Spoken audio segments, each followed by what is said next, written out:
whole edge on this mountain is all slate. Sometimes not the worst for napping. It's better for grinding knives and projectile points, so that's what we're gonna do.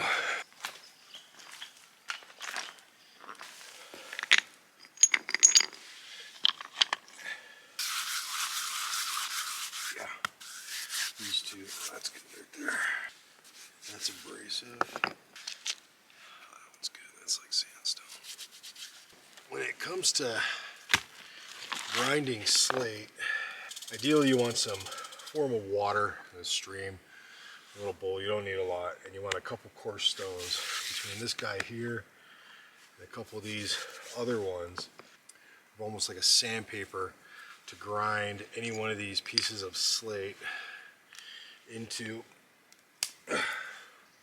some sort of projectile point or even a cutting tool. Now, slate's been used for thousands of years.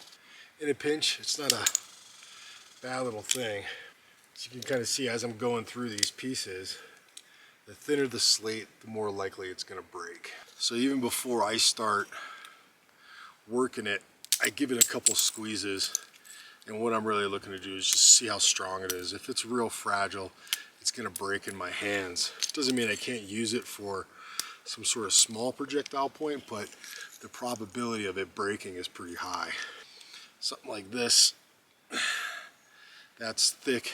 It's going to require some time to actually grind down, but time is all you got, no issues. Saw this one kind of looks like a knife already, somewhat of a handle and a little bit of a belly of a blade. Downside on this one is slate kind of grows in layers, and in those layers you can get little cracks. So I could start working this one. This crack could kind of shear off this whole face over here. Could be a problem, but it looks to be pretty solid. I can't break it in my hands, and it's kind of got a shape already in the form of a knife that I could definitely work down. So I think I'm going to use this piece of slate as my knife.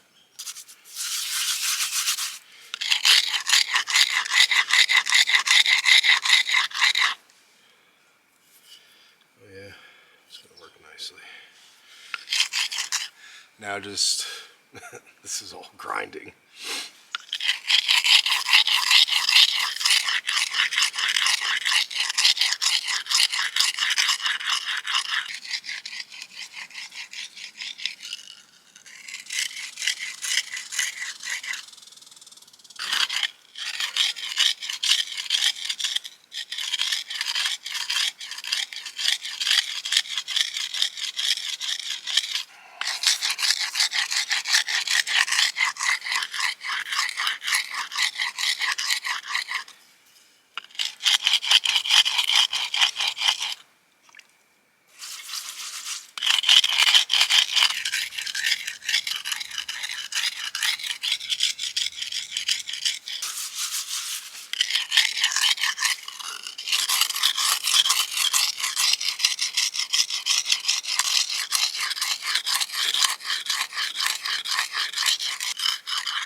So it's been about 45 minutes. You can really start to see that edge slowly kind of getting into that joining. I'm trying to connect my edge right down the middle of this, so it's a little bit of balance. But this is the handle width, and that's already the blade width, kind of in profile. So I'll do a little something to the handle. The idea will be to get this edge into that blade shape, probably drop it off here for skinning, any sort of simple tasks, not a lot of hard cutting, but for skinning or even processing some plants, this guy will get it done.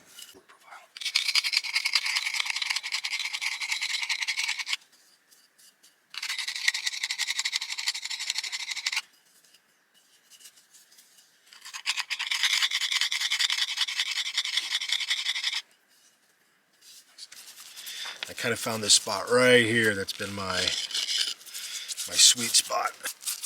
Right there. Right there. That sound, it's not a hard grind. I'm not breaking up, you know, the edge of the blade. It's just a real fine sand. So when I throw sand on here like this, and I sprinkle it with water, I'm kind of knocking out the big stuff, the big granular stuff, and just looking to get to that fine material.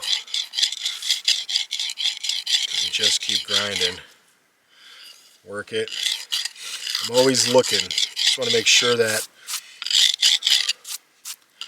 when I am grinding, it's smooth.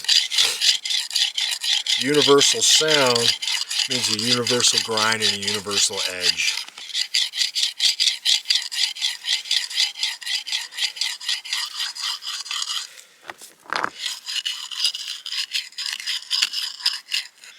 There we go.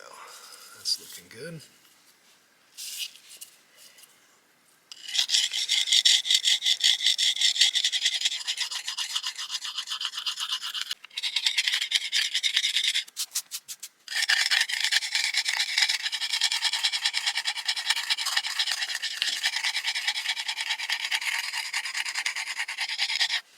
This little gray material, which is really powdered slate, and you can see as I've been working it's been drying on my hands, but we're looking for this kind of color right here.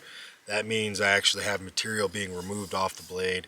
It's a good sign, good indication that I'm in the right spot.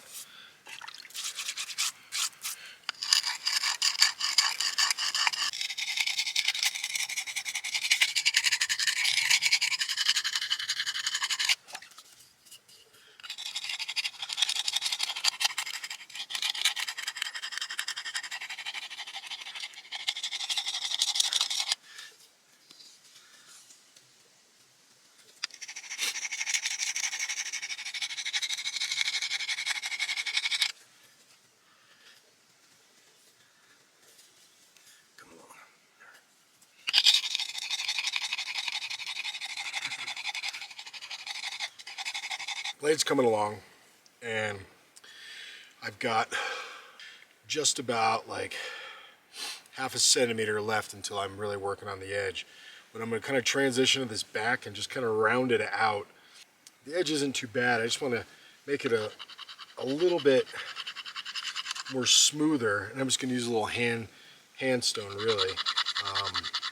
Piece of sandstone, a little bit of water on the stone, on the slate, and I'm just kind of grinding it. The reason why I'm not hitting my edge right now is as I'm working my handle, I want to kind of preserve this as my last kind of grinding, my last sharpening. So if I do bang it around, it's not a complete loss. So as I'm manipulating stone in the hand, I'm just really kind of safeguarding the blade to the very end.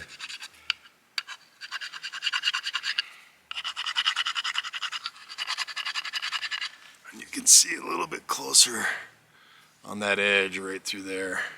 Just a little bit more to go. We'll be in the money. I can kind of do that final grind on it. Put a nice little sharp edge on there. Good for cutting soft materials. Definitely removing a hide.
Alright.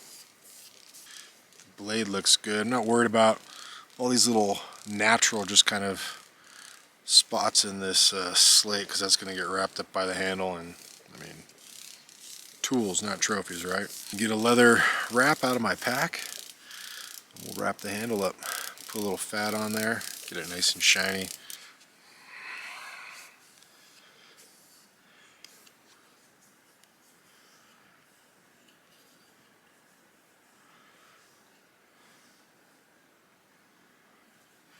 Didn't really do much to the spine. I mean, it was kind of already at a 90 degrees, and it's not like I'm throwing sparks with it off a ferro rod or anything, so. Stuff that's on my hands, I'll just throw on this. Let's go. There. Usually don't do a lot of slate tools just because I have a lot of flint knapping rock that I can use, but Finn and I are at this camp. Missy's joining us in a couple days. There's just a lot of slate here. It seems like the right thing to do, I guess you could say.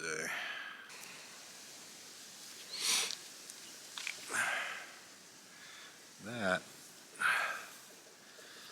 is one slate knife that took me just over 4 hours to grind. You can make just about anything out of slate. It's just going to require time. That is one slate knife. If you don't have that most ideal flint knapping stone, there are other stones you can use. Slate is definitely one of them to make some sort of cutting tool, projectile point, or even spear point. But for a simple, quick, little effective tool that took me 4 hours, this is a cool little slate knife. But yeah, slate, don't overlook it. It is a resource. Appreciate you watching.